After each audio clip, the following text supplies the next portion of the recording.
Oke, halo dan selamat datang kembali. Selama beberapa waktu ini kita kan udah banyak banget ya dengar cerita-cerita inspiratif. Cerita tentang orang-orang yang menghadapi disrupsi, bahkan menciptakannya. Tapi kan cerita aja nggak cukup ya. Sekarang saatnya kita ibaratnya masuk ke bengkelnya. Bagian di mana kita benar-benar bisa mulai praktik. Kita akan bongkar toolkit dari bagian 7 buku Disrupt Everything. Anggap aja kita hari ini mau membangun kemampuan Anda untuk jadi seorang positive disruptor. Nah, 9 alat yang akan kita bahas ini adalah cetak birunya, panduan konstruksinya.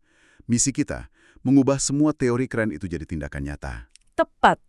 Dan penting banget untuk ngelihat ini bukan sebagai daftar belanjaan. Bukan checklist ya? Bukan. Ini lebih kayak kerangka kerja. Bayangin deh, Anda mau renovasi rumah. Anda kan nggak langsung beli cat sama palu gitu aja. Anda perlu tahu dulu fondasinya kuat nggak, tembok mana yang boleh dirobohin, dan yang paling penting, rumah ini nantinya mau jadi seperti apa. Nah, toolkit ini bantu Anda melakukan survei internal dan eksternal itu. Jadi setiap tindakan nanti punya tujuan yang jelas. Suka banget analogi itu. Oke, kalau gitu kita mulai dari fondasinya ya, cetak birunya. Alat pertama, mengidentifikasi api di dalam diri Anda. Buku ini langsung nanya ke kita, apa sih yang sebetulnya bikin Anda nyala? Dan jawabannya itu ada di persimpangan 3 hal. Pertama, bakat atau talent. Ini hal-hal yang secara alami Anda emang jago. Atau yang bikin orang lain bilang, wah kamu hebat banget soal ini. Betul. Kedua, gairah atau passion. Ini percikannya ya, antusiasme yang bikin Anda rela begadang. Dan yang ketiga, yang seringkali paling susah dipahami adalah suara hati atau inner voice. Ini akumulasi dari semua pengalaman, pengetahuan, dan keyakinan Anda. Nah, tunggu dulu. Suara hati ini kedengerannya abstrak banget loh. Gimana cara kita bedain antara suara hati dengan katakanlah rasa cemas, atau ego, atau cuma keinginan sesaat? Banyak orang pasti bingung di sini. Pertanyaan yang bagus banget. Dan ini intinya. Buku ini ngasih petunjuk kalau suara hati itu rasanya tenang, konsisten, sementara ego atau cemas itu biasanya berisik, nuntut, dan sering berubah-ubah. Suara hati itu nggak teriak, tapi bisik-bisik. Cara ngetesnya itu dengan bertanya ke diri sendiri. Keputusan ini bikin saya merasa lebih utuh dalam jangka panjang atau cuma muasin ego saya sekarang? Perlu latihan sih, tapi itu langkah pertama yang krusial. Oke, itu jauh lebih jelas. Jadi, setelah kita nemu api itu, kita butuh corong buat mengarahkannya. Disinilah alat 2, menyusun pernyataan misi Anda. Masuk. Nah ini, bagian yang sering bikin orang bingung antara tujuan dan misi. Betul, dan bedanya penting banget. Kalau tujuan atau purpose itu kenapanya Anda. Alasan keberadaan Anda yang besar dan abadi, sifatnya filosofis. Nah, kalau misi atau mission, itu lebih ke gimana caranya saya wujudin tujuan itu sekarang. Jadi jauh lebih praktis, bisa diukur, dan bisa ganti-ganti seiring waktu.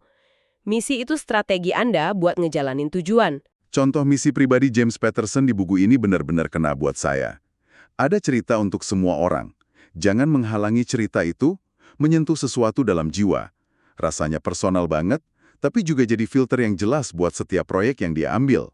Kalau nggak sesuai misi itu, ya jangan dikerjain. Persis. Atau kita ambil contoh yang lebih dekat sama kita di lingkungan kerja. Bayangin Anda manajer logistik. Misi Anda mungkin bukan mengubah dunia, tapi bisa jadi merampingkan setiap proses yang menghambat, menemukan apa yang nggak efisien dan memperbaikinya. Jadi kompas harian Anda kan, misi itu nerjemahin kenapa yang agung jadi apa yang harus Anda lakuin di rapat hari Selasa nanti. Oke, cetak biru kita, jadi kita tahu bahan bakarnya, kita tahu arahnya. Sekarang kita masuk ke tahap audit nih. Cek bahan-bahan bangunan yang kita punya. Kita mulai dengan alat 3, memanfaatkan pengalaman Anda. Idenya adalah, semua pengalaman kita, sukses atau gagal, itu aset.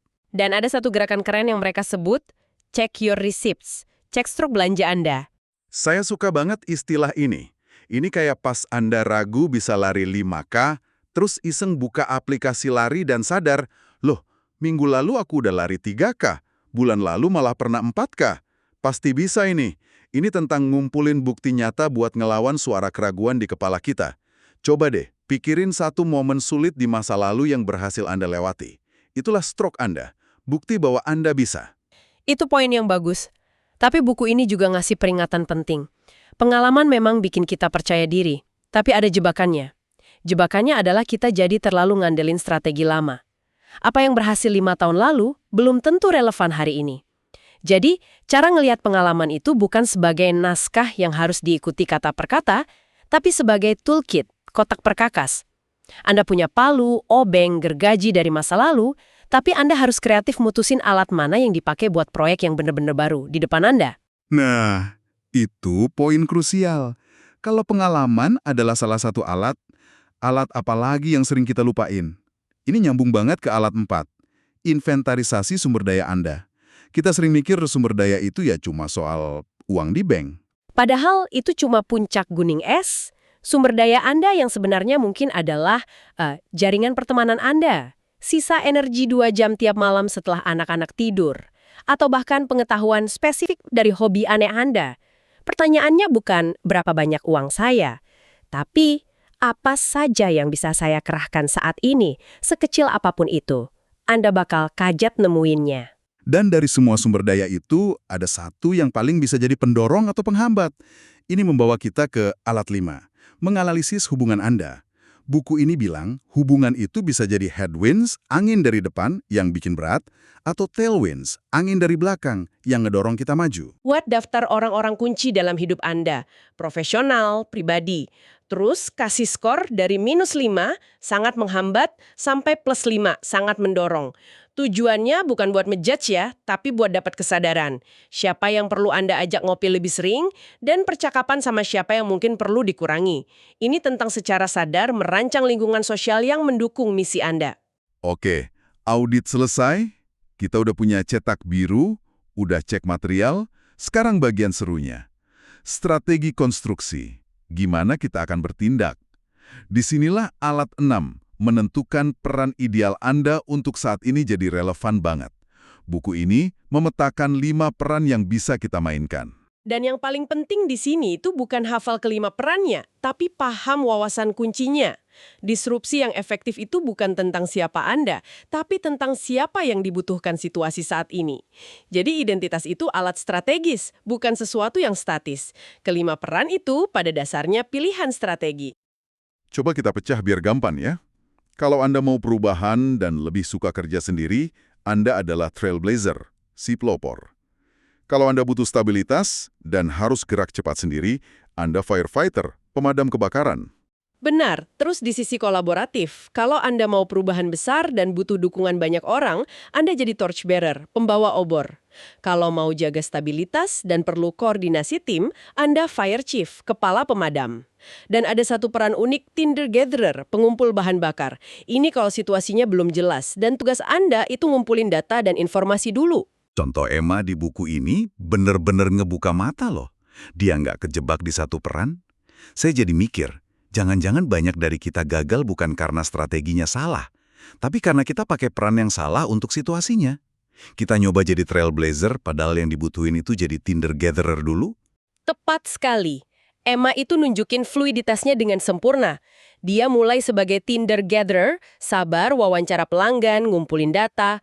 Setelah polanya jelas, dia ganti topi jadi trailblazer, bikin prototipe kecil sama timnya, membuktiin konsepnya. Begitu prototipe itu berhasil, dia nggak bisa sendirian lagi. Dia harus jadi torchbearer, presentasi data, yakinin manajer lain, galang dukungan. Dia ganti peran 3 kali dalam satu proyek. Itu inti jadi disruptor yang strategis. Peran yang kita pilih itu kemudian nentuin perilaku kita. Ini nyambung ke alat 7, menilai 16 perilaku kunci Anda. Jujur, waktu pertama kali lihat ada 16 perilaku, saya agak pusing. Tapi cara mereka memetain itu ke anatomi seorang positif disruptor, cerdas banget, jadi gampang diingat. Tujuannya memang bukan buat dihafal, tapi buat refleksi. Misalnya, perilaku yang diasosiasiin sama otak itu berpikir mendalam buat nemuin wawasan. Terus, tangan itu tentang melepaskan yang baik demi mendapatkan yang lebih baik. Ini susah banget dilakuin. Atau kaki yang mewakili berlari menuju disrupsi, bukan lari menghindar. Tapi bukannya bahaya kalau kita terlalu fokus berlari menuju disrupsi? Kapan kita tahu bedanya antara berani sama nekat? Itu pertanyaan kunci. Nah, disinilah anatomi itu jadi seimbang. Anda punya kaki buat lari ke depan, Tapi Anda juga punya telinga buat mendengarkan demi memahami, bukan untuk menjawab. Anda punya mata buat melihat apa yang nggak dilihat orang lain. Jadi keberanian kaki Anda harus diimbangi sama kebijaksanaan telinga dan mata. Alat ini bantu Anda ngelihat, oh ternyata kaki saya kuat banget, tapi telinga saya perlu dilatih lagi. Jadi disruptor yang utuh, bukan cuma modal nekat. Oke, jadi kita udah punya fondasi, inventaris, dan strategi. Tapi bangunan kan nggak selesai gitu aja. Perlu ada inspeksi dan rencana perawatan. Ini fase terakhir yang sering banget dilupain. Kita masuk ke alat 8, menyempurnakan putaran positif disruptor Anda. Artinya setiap pencapaian atau bahkan kegagalan itu bukan titik akhir ya, malah jadi data baru. Review, lihat hasilnya objektif, apa yang berhasil, apa yang enggak. Kedua, reflect, mundur sejenak dan pikirkan, kenapa hasilnya begitu?